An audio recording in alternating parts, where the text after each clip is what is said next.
Hello, welcome back. Today, I'm going to continue reading from Sparrowmancer, Chapter 5.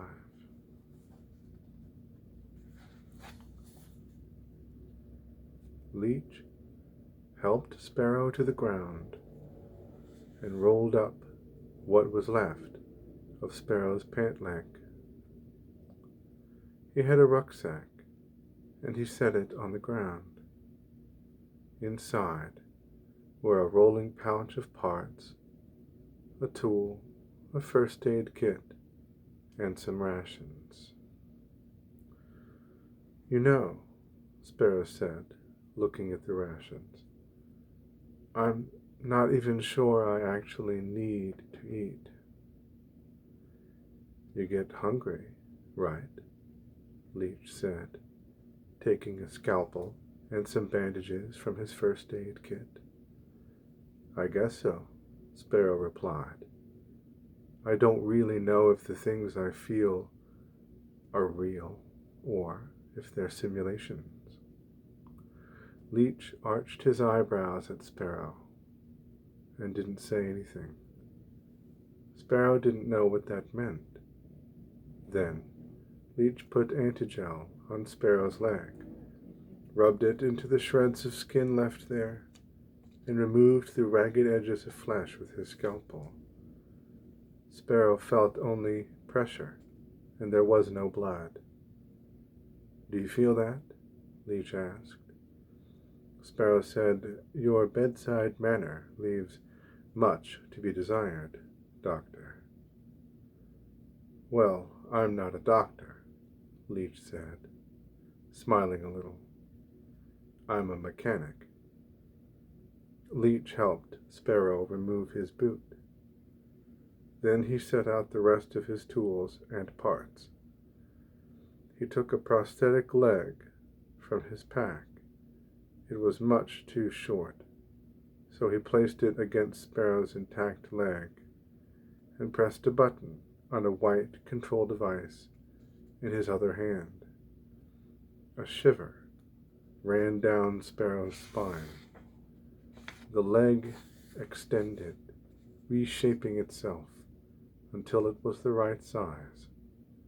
Sparrow stared in awe. "Programmable matter," he said. "That's how it's done," Leech replied. "Jory and I are probably the only people in the region who know how to work it. At least I think so." "It looks like you just pushed a button on that thing." Sparrow pointed at the white control device. "Well, there's more to it than that," Leech said. As Leech got to work, Sparrow tried to remember the last time he was seriously hurt. He'd never needed a doctor before. He couldn't remember ever having bled. But he'd never fought in a war, either. Leech's plasma torch flashed, spitting little plumes of sparks like a miniature meteor shower.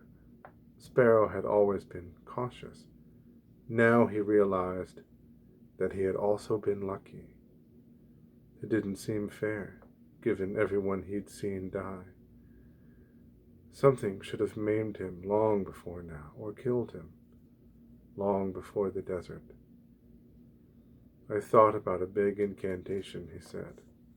"Something to deaden my self-preservation instincts. For a few days, I thought about skinning myself and maybe dying." Leech looked up at him with an expression on his face. He had goggles on now that he was using the torch. "Andy," Leech said, "if I do this for you, you gotta promise not to go there again. Okay? I'm in nice trouble because of you. And if you go off on this new leg and walk into a lake or tickle some killer Platt's ass, then I kinda did all this for nothing." Sparrow found a chuckle in that. "I promise," he said. "Tell me what you're going to do when you get out of the dead city." Now Leech attached the prosthetic leg. Sparrow watched it reach for its new connection. It flowed onto him, wrapping itself around his stump. It was beautiful, terrible, and perfect. I'm going to go south for a while, and then continue east, Sparrow said. That's all I know. I've been trying to stay in the present. Why always east? Asked Leech. Is there something special you're going toward? I don't know, Sparrow replied. It's just a decision I made. Programming, Leech said. Maybe east is your mission.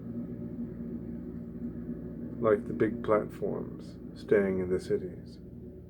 Leech nodded and said, maybe like that. The prosthetic finished attaching itself. Leech pressed a few more buttons on his white control pad. Sparrow shivered again. It was as if a little lightning storm had crossed his brain. What happened? Leech asked. I felt that, Sparrow said. You responded to this? Leech held up his control pad. I think so. Do it again. Leech pointed the control at Sparrow and moved a little wheel on its side. For an instant, Sparrow felt like he was going to pass out. Yeah, Leech said. Wow. Part of your endoskeleton must be made of progmat. Is that good? Sparrow asked. Leech shrugged. Depends. Do you plan on walking into any high-intensity plasma fields? Yeah, Sparrow said. I was going to walk into 29 of them next week. Leech gave a meager smile. Well, don't do that. And avoid focused microwaves. That's how this thing works. He waved his control. Sparrow saluted and said, Will do. Leech put the white control pad aside. Then he stimulated Sparrow's new prosthetic with UV light. It responded by tightening. Sparrow could feel the prosthetic in his mind, introducing itself to his systems. It was a bizarre feeling. Okay, can you feel it? Leech asked. Try and move it. Sparrow wasn't sure how to think about feeling his leg. He looked hard at it and imagined fiber optic connections running through his servomusculature. He thought about wiggling his new toes, and they wiggled, tapping on his new leg. He did begin to feel it connected to him. It felt new, of course, and a bit too vibrant, like he was attached to it. He moved it a few times, and then Leech helped him stand to test it further. I feel it, Sparrow said. It's not like a crutch, it's integrated. Wow. Sparrow walked a few careful circles.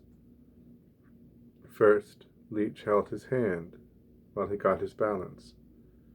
Then he walked on his own. Works like a dream, Leech said. When I got my new hand, I couldn't stop flexing it at night. But you're going to need pants, and I guess shoes. Didn't think to bring any. We'll find some, Sparrow said. He walked to his hover bike and slid into the saddle. It felt good, like he belonged there. Some of the old things were still his then. Not everything was gone. Thank you, Leech. You saved me. You're not saved yet, Leech replied. Let's head south. Pull the bike. You want to walk as much as you can at first.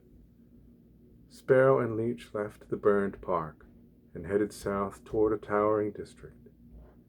Here were all the tallest buildings, all canted and black, raining glass and furniture intermittently, some leaning against each other. The whole city here seemed to creak and groan. Sparrow tested his leg, walking at different speeds, sprinting, running, then jumping. It held perfectly.